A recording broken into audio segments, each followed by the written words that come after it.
Hey guys, this is our new letter today. This is the letter G, capital G and lowercase g. G says B.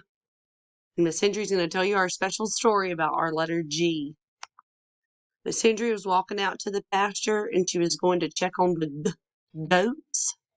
And when she got there, the gate was open and the goats got out. And Miss Hendry took off running.